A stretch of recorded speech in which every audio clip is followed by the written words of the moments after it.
For one of the biggest film stars of all time, Robert Redford, who's died at the age of 89. Redford rose to global fame with blockbusters like Butch Cassidy and The Sundance Kid.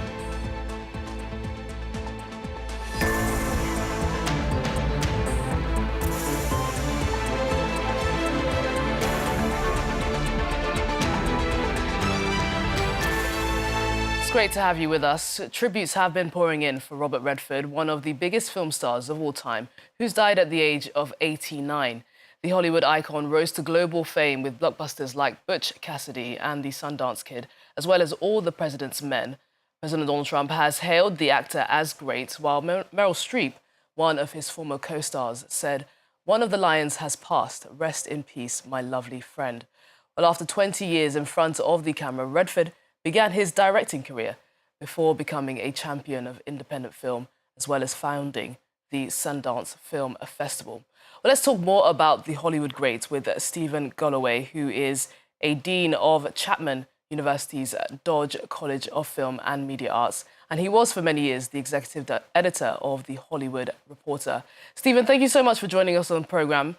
It's great to have you. Of course, many of our viewers will know Robert Redford from those classics I mentioned there, Butch Cassidy and The Sundance Kid, as well as All the President's Men. Talk to us about how iconic those films were and Robert Redford's roles in those films. They're extraordinary films, and I think he was underestimated in them. You know, he was often associated with Paul Newman, often viewed as a kind of golden boy of Hollywood. And he was a much more complicated actor, much more complicated artist. He was enormously important in creating the Sundance Film Festival, which was interesting because that was indie film. And until late in his life, he never made indie films. He always made big studio films. I think he made it look so easy at times that people forgot the artistry. And, you know, a friend of mine produced his film Indecent Proposal, which is all about this billionaire offering $1 million for a woman to sleep with him. She said she was there when it was filmed, expecting him to make it a big thing. "I will give you $1 million." And he just did it as a toss-away line that was such clever acting, but you wouldn't know it. In real life, he was complicated, like most movie stars. I interviewed him, did a profile of him a few years ago, and I was a bit worried because he was famously late. I mean, massively late, but not this time. And I remember him saying to me, "I was born with a dark eye." Said, "What do you mean?" He said, "I could see what was wrong with things." So it was always interesting that this man who seemed like the classic California kid was actually, in some ways, the opposite deep down. And of course, walked away from California. He lived in other states. And I think that other side of him came out more in the directing. Ordinary People is a film about a very dark, troubled family. He would never do that in his acting, or rarely, let's say. Even as he got older, he would tend to want to cling on to that romantic image, which I think is a shame because I think he had enormous talent. But look, the legacy is incredible. For sure. I mean, just going back of what you said there, he was hypercritical of the world, constantly, as you said, you know, looking at what's wrong with the world. For a lot of us, film and cinema is very much a form of escapism, but Robert Redford really wanted film to actually be as close to reality as possible, didn't he, in some cases? Well, he did. I mean, Hollywood filming had a kind of sheen to it. You know, it looks good, it sounds good, the actors are beautiful. I was talking this morning to one of the leading Hollywood screenwriters about Butch Cassidy and the Sundance Kid, and the director knew he had the most gorgeous faces that ever lived. So let's see them in close-up on a gigantic screen. But then he makes something like All the President's Men, which is my favorite Redford film, which is about the two journalists, legendary journalists in America, Woodward and Bernstein, who uncovered Watergate and the corruption that President Nixon was involved in. That was a risky film, and it's not an upbeat film. And it ends with just ticker tape saying Nixon resigned, which was a sort of downbeat ending. So he wasn't averse to that, and he would play a great role in developing the scripts and thinking about what the film should be. I think his legacy will be greater than people realized during his career. You know, he won an honorary Oscar. He won a directing Oscar. He never won an acting Oscar, partly because he was the romantic personification of what a movie star should be. But he had many, many more layers than that.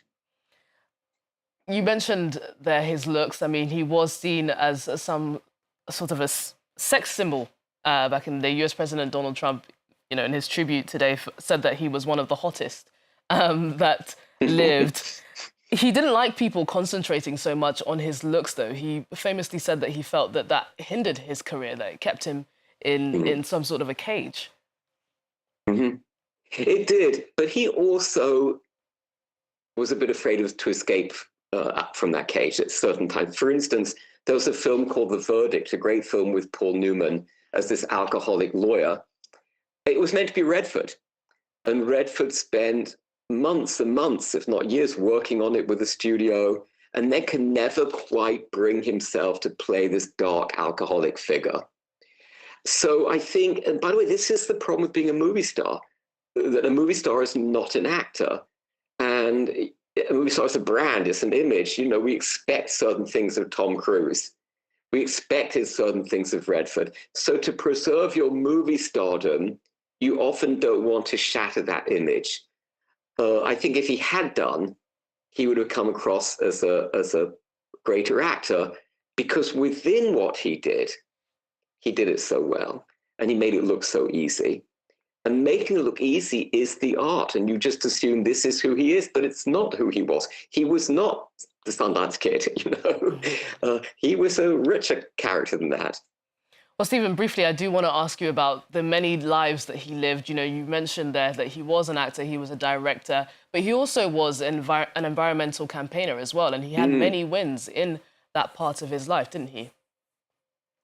Oh, absolutely. He was very committed to that. By the way, don't forget, his dream was to be an artist. And he spent, you know, a long time in his youth down and out in France, actually.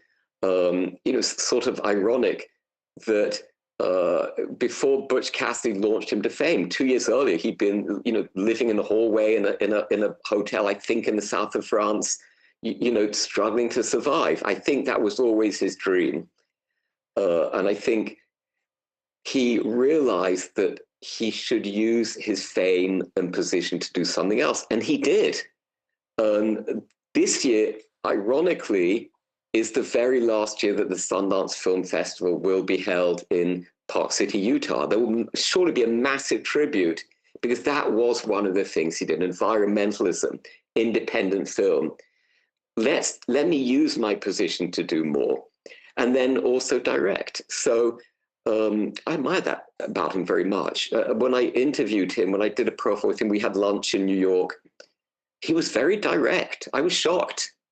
He wasn't putting on an image. When he said, "I was born with a dark eye," I thought, wow, what an interesting thing for the golden boy to say. Wow, an incredible interview. Fantastic that you got to speak to him on such a close level. Stephen, thank you so much for joining us on the programme. Really great to have you talking about... Thank you so much. I love your show. Watch it every day. Thank you. That's amazing. Thank you so much for that. Stephen Galloway in Los Angeles. I love it. Los Angeles. Bye-bye. Thank you so much. Bye-bye. Have a great day.